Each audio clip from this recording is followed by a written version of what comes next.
Hey everyone, it's Evelyn again with Roadrunner Sports, and today I'm sharing my thoughts on the Brooks Adrenaline GTS 21. So let's get right into it.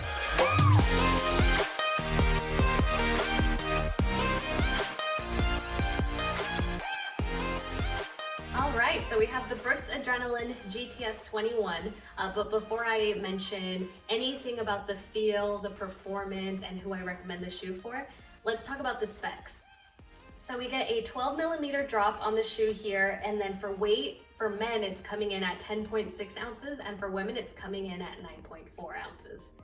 So Brooks made some incredible changes to this shoe. It is the 21st model, so there are some pretty awesome things to be excited about. So let's get into the feel. First, we get that new air mesh upper. So this new upper is a lot more flexible and breathable than it was in the 21. And you definitely feel that on the run. Right out of the box, it was extremely comfortable, and I think part of it is because of this flexible mesh here. As you can see, it just moves around pretty freely, which is great because if you are someone with a wider foot, it does give you that stretch here in that toe box.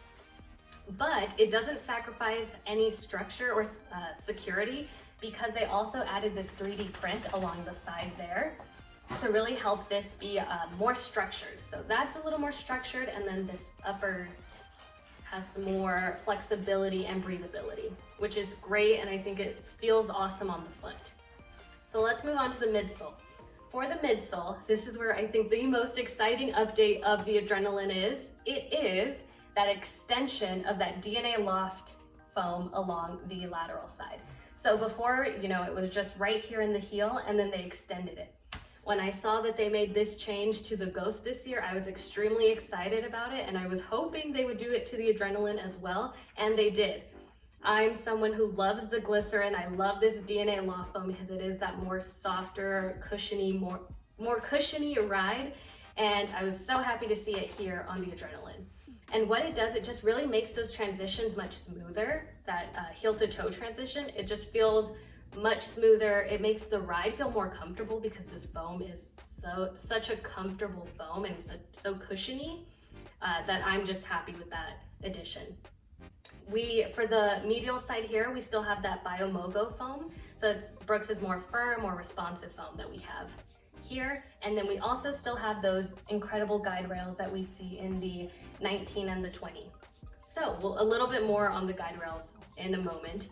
For the outsole, so we have this rubber pattern here.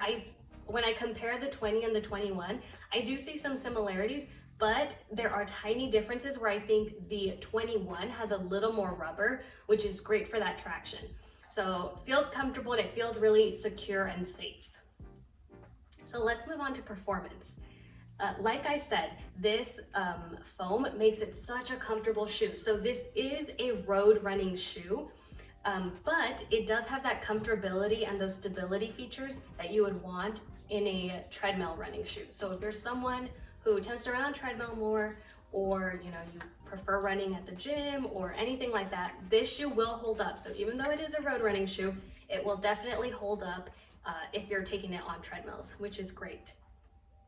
The guide rails, these are incredible on the run. So I added this to my rotation about a month ago. So these have about 30 plus ish miles on them. And I'm someone who tends to run in neutral and stability shoes, but sometimes when I run in neutral shoes, I just feel a little discomfort in my knees when I start getting the miles up. That was not the case with this shoe. I was so happy when I could actually feel, so these guide rails are pretty non-invasive, but when my form started breaking down, I could actually feel them bringing me back and aligning me with a more, secure stride, more safe stride. And that really helped my knees in the long run. So if you're someone who, maybe feels some pain in your knees, ankles, feet, these guide rails are there. And they're incredible on the run. So love those. And I hope Brooks keeps adding them to the shoe and don't change it, because I know some complaints about stability shoes are how invasive those posts along the sides are. So the guide rails are a great way to kind of eliminate that aggressiveness of the posts because they're there if you need them, and if you don't need them, then you're not going to feel them.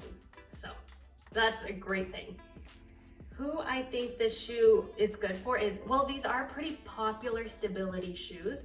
So if you're anyone who maybe overpronates, needs stability, maybe you feel some pain in any joints or body parts, these are a great shoe for you and I would highly recommend it.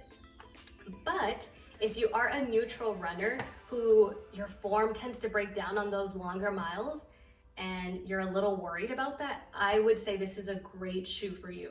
And I do think because of these guide rails, since they're so non-invasive, you're actually gonna like it, because when your form is good, you're not gonna feel them, you know? But once your form starts breaking down, they're gonna bring you back to center.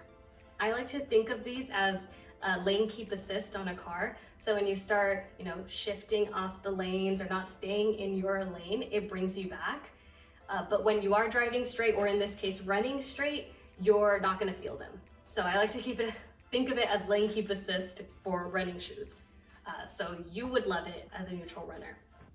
So again, we have the Brooks Adrenaline GTS 21. This shoe comes out November 1st, but if you head over to Roadrunner's website, you can actually pre-order it, which is pretty great.